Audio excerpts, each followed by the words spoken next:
Om Namo Bhagavate Vasudevaya. Reading from Srimad Bhagavatam, Canto 5, Chapter 2, entitled The Activities of Maharaj Agnidhra, verse 18. Sacha tatastasya virayutha pater buddhi silarupavayaha Shriyaudaryena paratsipta manastena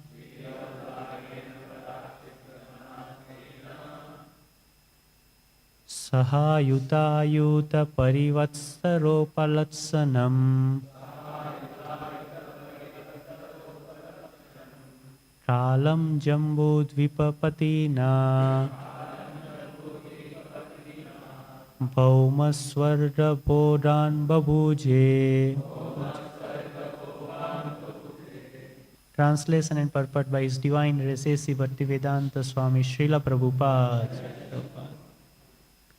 Attracted by the intelligence, learning, youth, beauty, behavior, opulence, and magnanimity of Agnidhra, the king of Jambudvipa and master of all heroes, Pūrvacitti lived with him for many thousands of years and luxuriously enjoyed both worldly and heavenly happiness.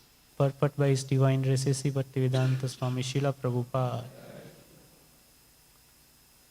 By the grace of Lord Brahma, King Agnidhra and the heavenly girl Pūrvacitti found their union quite suitable. Thus they enjoyed worldly and heavenly happiness for many thousands of years. Thus ends the Bhaktivedanta purport.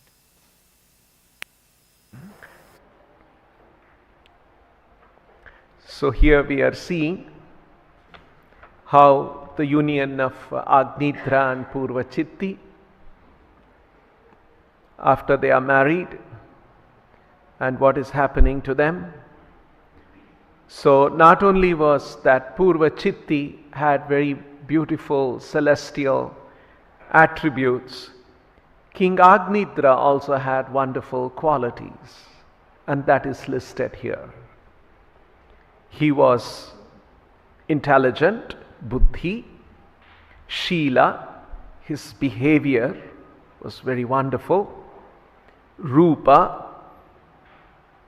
his beauty, buddhi, Srila, rupa, vayaha, his youthfulness, shriya, the opulence, audharya, and magnanimity.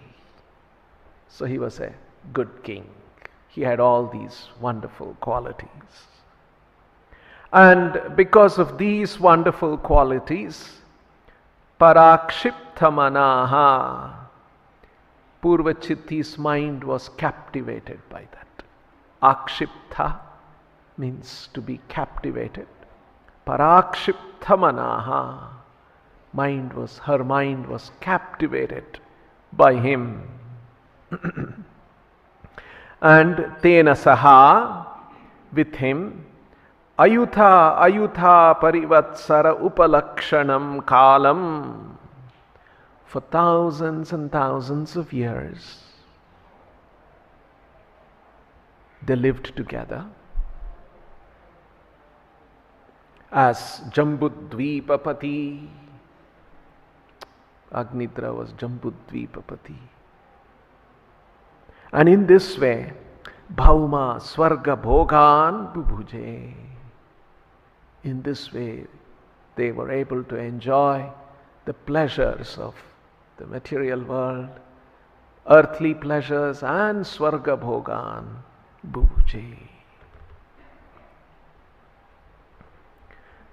So, generally, we hear stories that how the king and the queen came together and they lived very happily. And we should expect this chapter should end here. Everything is going on very nice. But no, the chapter doesn't end. And we'll read 2 more verses to quickly capture what's happening. And I'll read just the translation, text 19. In the womb of Pūrvacitti, Maharaj Agnidhra, the best of kings, begot 9 sons named Nabhi, Kimpurusha, Harivarsha, Ilavratha, Ramyaka, Hiranmaya, Kuru, Bhadrashva, and Ketumala. So he got 9 sons. So good family, good life. Right? And next we will read text 20.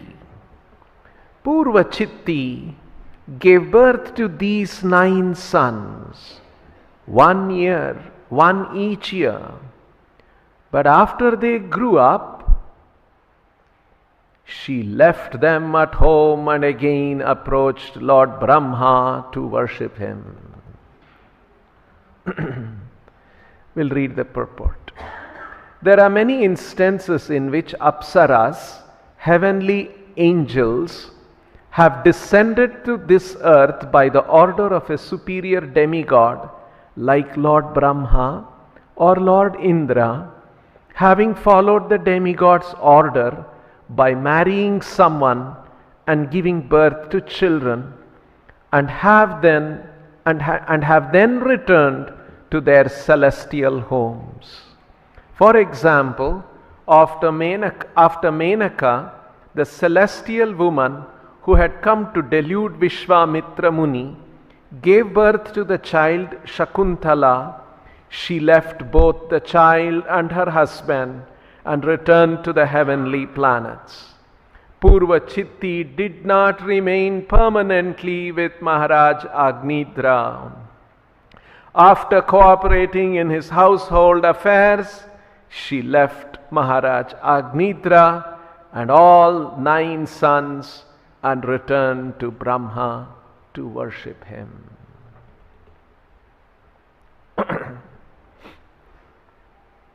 Generally, transcendental literature like Bhagavatam and Bhagavad Gita point out that yes, they lived happily for thousands and thousands of years, Bhauma Swarga Bhoga, enjoying all that, and they had children, and then at some point Pūrvacitti abandoned everyone and left and went away. Because she was not an ordinary woman, celestial woman. Right? And so she went back. She had come on the order of Lord Brahma to have children with Agnidhra, and now Agnidhra was very, very unhappy. So, transcendental literatures point out Adyantavanta Kaunteya Nateshu Ramate Buddhaha. This Bhauma Swarga Bhoga, all of that has Adi and has an Anta. So it has a beginning and it has an end. Nateshu Ramate Buddhaha. So Buddhaha, the enlightened ones, intelligent ones, Nateshu Ramate. So they do not take pleasure in these things. These things don't delight them, the enlightened ones. So Krishna is telling this in the Bhagavad Gita, and Bhagavatam is teaching us that how there were examples of these extraordinary kings. They had so much power, they had so much opulence, wonderful behavior, wonderful qualities, and they were blessed with a celestial wife. What more you can expect in this world? And they lived for a long, long time, 10,000s and 10,000s of years. But Adyantavanta kaunteya nateshu ramate buddha. So this is a very important realization that we must have as spiritualists. In this material world, all these great things that people pursue with a lot of passion and accomplish has a beginning and an end. Remember, in our school days we read history, Mughal Empire, and one king after another king we read about.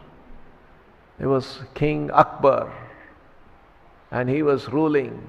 He was an emperor, right? It's a fact. This is not some story. It's a fact. He had a big palace.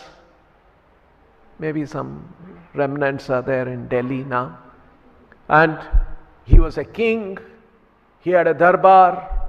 He was wearing the royal robes. He had the power. He had conquered. He was an emperor. Many kings were under him.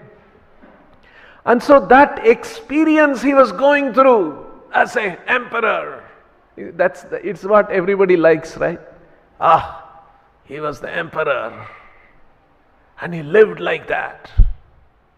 It went on for some time and ended. So this is what, as transcendentalists, we want to know what is going on. What is it that we must pursue in life? Something that is worth it.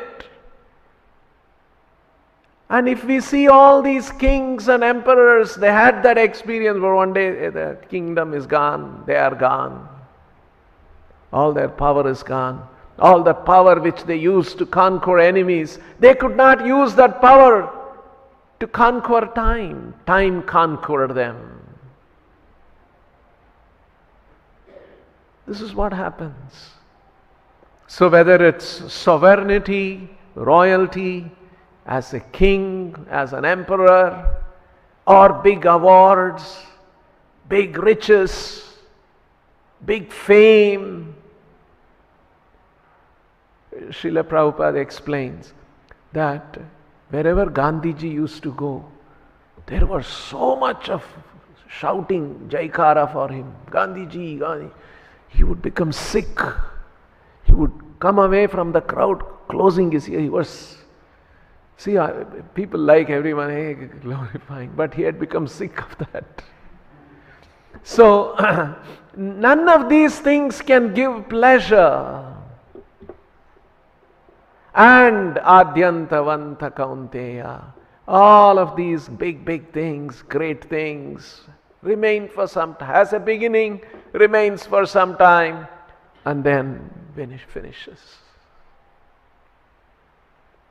This is what, as devotees, we must recognize this, and we should think, what is it that I must accomplish in this world?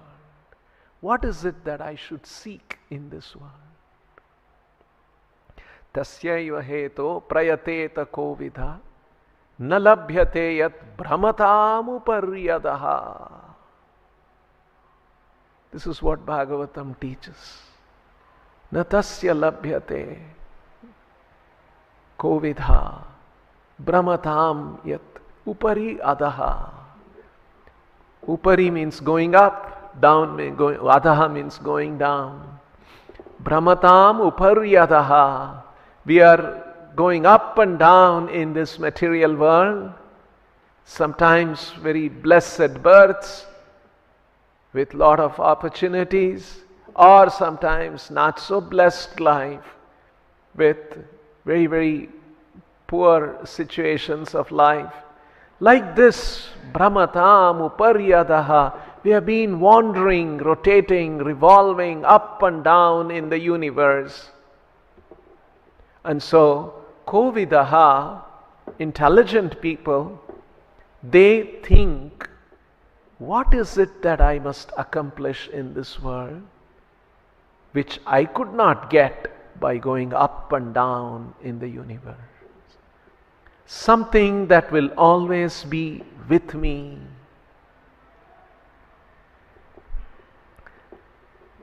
So Krishna explains in the Bhagavad Gita, very interesting part, Prabhupada points out nicely. Krishna showed his universal form to Arjuna. And when he showed that, there was so much destruction happening. There was so much display of power, and Krishna displayed in his Virat Rupa the outcome of the Kurukshetra war. And Arjuna could see all the kings being crushed. So it was a frightening scene. And then Krishna says, Kalosmin loka kshayak pravruttho. Time I am the mighty destroyer of the world. So Krishna is saying, I am time. I am the mighty time that destroys everything. Because time destroys everything in this world. That's what happened to Emperor Akbar. It happened to Agnidhra also. It will happen to us also. It has happened to us in the past in many lifetimes. It's happened to our parents, it happened to our grandparents, it's happened to our great-grandparents, it's happened to all the kings in the world. Kalakshayo. Kalakshayosmi. Kalosmi lokakshayakrit pravruddho. Lokakshayakrit. Kshayakrit means to finish.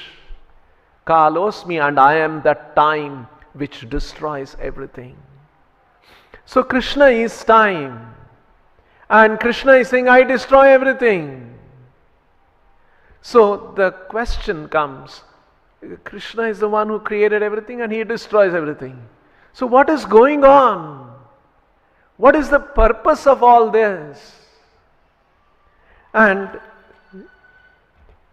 in the next verse, this is a verse many years ago when we were building this temple.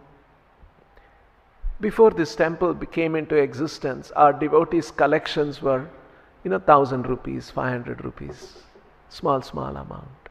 And then when we launched this big temple and this big project, devotees would go and collect 1 lakh rupees and come. So it was suddenly, collection was going high. So we were concerned that devotees, now I collect 1 lakh rupees, we get puffed up. So we had made a practice in the morning. Every, like Mangalarati reading, we used to read this verse. This verse is, Tasmatvam uttishto yashola bhasva jitva shatrun bhungshvarajyam samruddham mayaivaita nihitaha purvameva nimittamatram bhavasavya sachin. Therefore get up and prepare to fight. After conquering your enemies, you will enjoy a flourishing kingdom. They are already put to death by my arrangement, and you, O Savya Sachin, can be but an instrument in the fight. It is to remind ourselves, to remind all the devotees, we are just an instrument. The Lord wants this temple to be built. See, it's happened. It's a fact. And there were a few blessed devotees, some of them are still here. And they were blessed to go and collect the money. Nimitta matram bhavasavya sachin. So, here in this purport, Prabhupada points out, Krishna is saying that I have already planned out what has to happen in this battlefield. What is the outcome? I have already planned out. Mayaiva vihitan. Mayaivaite nihita purvameva. I have already determined already what has to be, what is the outcome. Tasmatvam uttishta yashola bhasva. You get this yashaha, this fame. Jitva shatrun. vanquish the enemies, bhungshvarajyam samruddham, and you can enjoy the kingdom. And this is what I have already decided.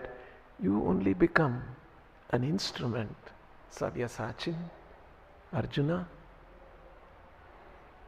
So, like this, Krishna reveals that he has a plan in this material world. It is not without a plan. It is with a plan. The Lord has a plan. And if we can align our lives according to that plan, that's the great opportunity that we all have. Imagine we all, in the Ramayana, we read about Hanuman and all the Vanaras. They all joined together. They went and fought against Ravana. And we read about that and we may think, oh, these Vanaras, Hanuman, they were also fortunate because Ram was there and his Leela was going on and he had a mission to go and bring back Sita safely. And these Vanaras were there. They all could go and participate in Ram's Leela. Right? Very extraordinary blessing to be one of the Vanaras, to be fighting on the part of Ram and serving him. Such a great fortune. Similarly, we can think about Arjuna. Arjuna, so fortunate. Krishna was there standing next to him and he's telling, I have a mission. I have already decided. Nimitta matram. Become an instrument in my mission. Great fortune. And we may think this great fortune was for a few Vanaras, for a few Pandavas, and we are far, far removed from that position. That's what we would think, right? Because that's Mahabharata, that's Ramayana, these big things happen. What about now? A very great revelation of Chaitanya Mahaprabhu, great revelation of our Acharyas. That mission of the Lord has not ended. It's going on even today. And every one of us can become blessed like the Vanaras, like the Pandavas.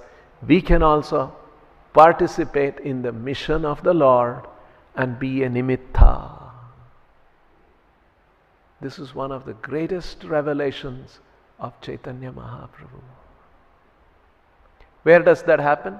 How does that happen? It is there in the Bhagavad Gita. Krishna, after he tells that now I'll tell you the most confidential knowledge because you are very dear to me. And after he says manmana bhavamad bhakto, and then he says sarva dharman parityajya mamekam sharanam vraja. And then he tells that this knowledge is very confidential. Only to those who are very devoted, those who are eager to know me, those who are prepared to perform austerities, only to them you must share. And then Krishna says, and one who shares this knowledge with people in this world, they are doing great service to me and they will come back to me. In these words of Krishna, Krishna is disclosing his mission that is still continuing in the world today. And that mission is, we have to spread the message of Krishna consciousness to the world. Not many acharyas, prior to Chaitanya Mahaprabhu, this understanding was not there. Because of this instruction, Chaitanya Mahaprabhu said, Yare dekho tare kaho Krishna Upadesh. Whomever you meet, you tell them about Bhagavad Gita, which is Krishna Upadesh. And that is the mission of the Lord. Because the mission of this entire creation, this big creation that is there around us, we are part of it. There is a purpose. And that's what Srila Prabhupada writes in the purport to this Nimitta Matram Bhava Savyasachin. There are many so-called scientists who suggest that perhaps it was like this or maybe like that. But there is no question of perhaps and maybe. The whole world is moving according to the plan of the Supreme Personality of Godhead. Foolish persons who do not have sufficient knowledge think that nature is working without a plan and all manifestations are but accidental formations. There are so many so-called scientists who suggest that perhaps it was like this or maybe like that, but there is no question of perhaps and maybe. There is a specific plan being carried out in this material world. What is this plan? This cosmic manifestation is a chance for the conditioned souls to go back to Godhead, back to home. As long as they have the domineering mentality which makes them try to lord it over material nature, they are conditioned. But anyone who can understand the plan of the Supreme Lord and cultivate Krishna consciousness is most intelligent. The creation and destruction of the cosmic manifestation are under the superior guidance of God. Thus the battle of Kurukshetra was fought according to the plan of God. Arjuna was refusing to fight, but he was told that he should fight and at the same time desire the Supreme Lord. Then he would be happy. If one is in full Krishna consciousness and if his life is devoted to his transcendental service, he is perfect. So there is a Lord has a plan in this material world, and we can become part of that mission of the Lord. Just like the Vanaras were, like the Pandavas were, we can also be, that blessing is available to each one of us today. So somebody may say, oh God, you are saying God, have we seen God? We can't see God. Right? When I was in college, not very far from here, the college where I studied, one day the head of the department who was in charge of, so he called me and a few other boys, and he told that there was a debate. I was part of the debate team in the college. So he said that this is the debate. 2 people from the college have to go. And the topic was, does God exist? And one had to speak for, another had to speak against. So he gave the topics to 2 of us. And then I came back. And then he said, by evening you tell whether you are ready to go and which topic you want. So then I had a friend of mine, I consulted him, and I quickly went back and told that I want to participate and I would like to speak for the topic, God exists. And so my other friend, he had to speak on God does not exist. And he was a very pious Tamil Brahmin who comes with a dash of vibhuti on the forehead. And now he's stuck that he has to argue that God does not exist. And we talked to each other and he said, no, I will do. And then we went to the place where the debate was happening, and then I spoke. And then he also spoke. Actually, poor guy, he was speaking, but it was against his conviction. So in the middle of the thing he said, thank you, and came away. He didn't continue. So, because it was against his. So, we may say God exists. Somebody may question, where God? We can't see God. Right? So, Bhagavatam gives a very wonderful explanation to all these things. Yes, Krishna, the Vedic literatures describe, he is known as Adhokshaja, which means he is beyond the power of the senses. He cannot be conquered by our senses. Our senses are limited and they operate within a certain purview, and the existence of Krishna is beyond that. So how can we see him?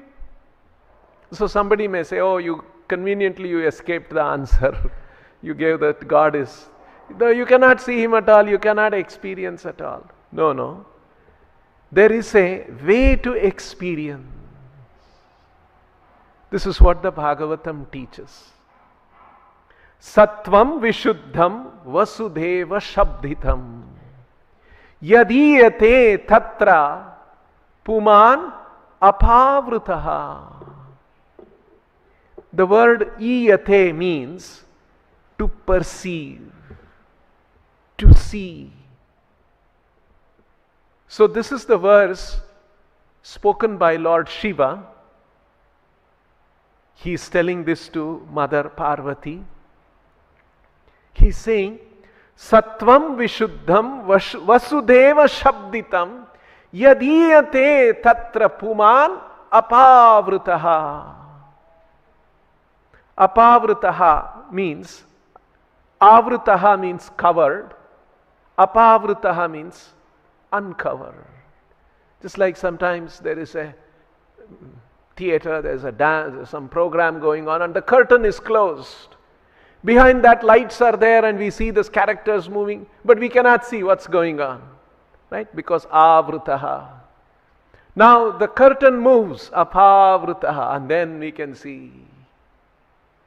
In the same way, this Lord Shiva is saying, if we come to a state, sattvam vishuddham. Sattvam means consciousness. It can mean state of existence. If we can come to a state of existence, or if our consciousness can come to a state of existence called vishuddham. What is the meaning of vishuddham? A purified state. Shuddha, vishuddha, purified. But here it means purified, more technically, it is purified from the influence of the three modes of material nature. Rajas, tamas, sattva.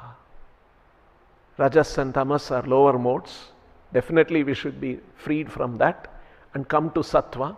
And even sattva untouched by any rajas and tamas, pure. That's vishuddham, sattvam, vishuddham, vasudeva shabdhitam. Lord Shiva is saying, this state of existence, vishuddha, substance, state of existence is known as vasudeva shabdhitam. Shabdhitam means it is known as. This state of existence where one is untouched by the modes of material nature is known as Vasudeva Shabdita, is known as Vasudeva state. The word Vasudeva has two meanings. Prabhupada writes in the purport. One meaning is this state. Another is the father of Vasudeva, Krishna. So Vasudeva is the state of consciousness in which Krishna yadiyate, in which Krishna is revealed. That's the meaning. Yadiyate. In that state, puman apavrutaha. The Lord is fully uncovered and you can perceive Him. You see? This is what makes Bhagavatam a science. It tells, just like what does science do? The science tells us, if you take a chemistry book, it tells you mix chemical A and B and then you heat it and you shake it, you will get C in the form of a gas or something like that. It tells you do this, you will get this. That's exactly what Bhagavatam is saying. If you come to this state of consciousness, you will be able to perceive the presence of the Lord who is otherwise covered. Sattvam vishuddham vasudheva shabditam yadiyate tatra pumana pavrutaha Satvecha tasmin Bhagavan Vasudevo hya adhokshaja. Satvecha tasmin Bhagavan Vasudevaha. Bhagavan Vasudevaha, who is adhokshajaha, who will escape your sense perception. That is his nature. He is adhokshaja Bhagavan. He is beyond the powers of the perception of our senses. That's why he escapes. You cannot capture him with your senses. But that tasmin, satvecha tasmin, in that consciousness, yiyate. Bhagavan, adhokshaja Bhagavan Vasudevaha, yiyate. You will be able to perceive him. Because puman apavrutaha, he is uncovered in that state of consciousness. This is what Lord Shiva is saying. So if we are able to come to that state of consciousness, we can perceive him. Otherwise, we cannot perceive him. In fact, Bhagavatam goes on to say, not only can you perceive him, not only can you perceive his presence, you can associate with him. You can know more about him. You can know his activities. What are his activities? What does he do? And that's what Bhagavatam is preparing, the 9 cantos, to tell what he does with his devotees, the Leelas of the Lord. This is how we have to understand these principles. So, if we don't come to that state of consciousness, we will not be able to perceive the Lord. So what to speak of understanding higher things? Once, Srila Prabhupada used to take morning walks. And in the morning, at about 6 o'clock, Srila Prabhupada would come down from his quarters, and devotees were very eager to go with him in the morning walk. It's not so easy to go itself. In the beginning stages of ISKCON, Prabhupada was very accessible. Devotees would go, even women would go. But as ISKCON developed, women would not get an opportunity. Even now, ordinary men cannot get. Only GBCs, sannyasis, and temple president. Only they could go with Prabhupada for the morning, and it was a very sought after thing. Hey, devotees would like. Then other devotees may go, but they'll be trailing behind. They cannot hear. They can just be walking. And Prabhupada would be talking sometimes. He would be chanting sometimes. Like that. So many times it would happen like that, and the GBCs and the temple presidents and the sanya, you can see those pictures with all dandas, and Prabhupada is there. And all these simple devotees who got the opportunity, they would be trailing behind him. Sometimes Prabhupada would stop, turn around, and start walking in the opposite direction.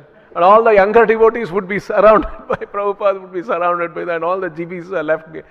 They're trying to catch up, run behind him. So it used to happen like that. So Prabhupada was taking a walk in the morning in Paris. So one of the leader devotees, they're there. Prabhupada allowed devotees to ask questions. And so this devotee asked the question. Srila Prabhupada, sometimes devotees tell that they are not able to be with you.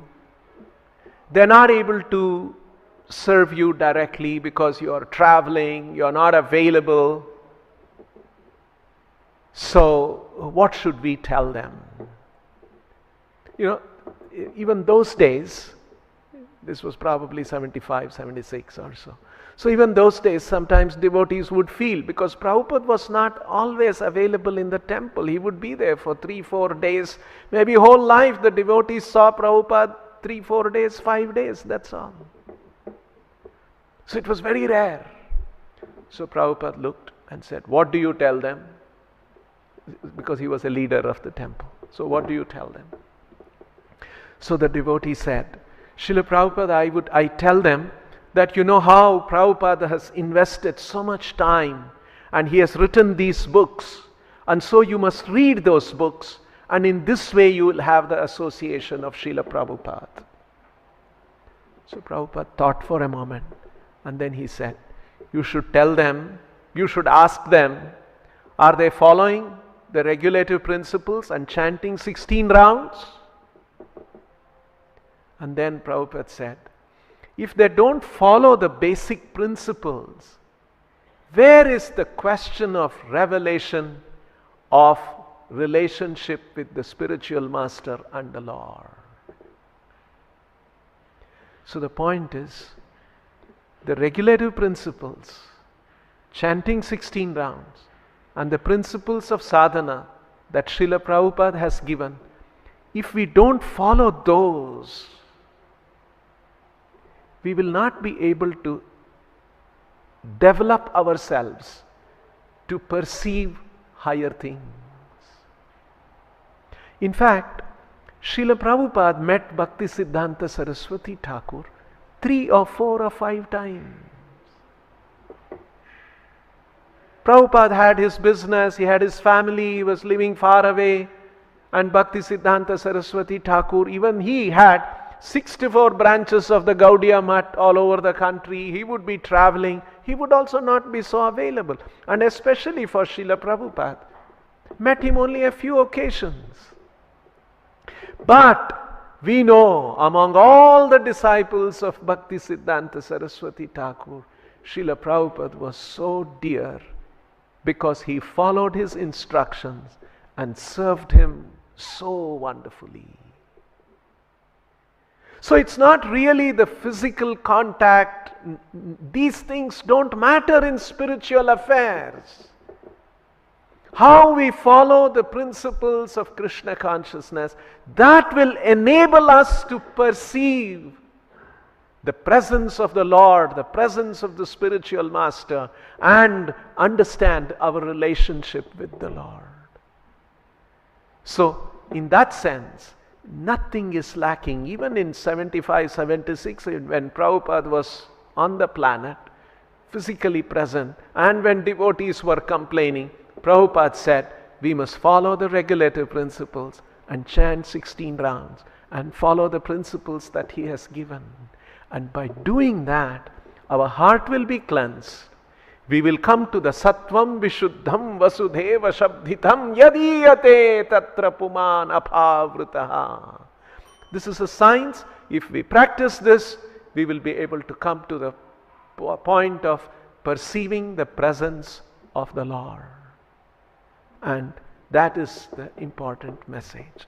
We'll stop here. Grantaraj Srimad Bhagavatam ki, Srila Prabhupada ki.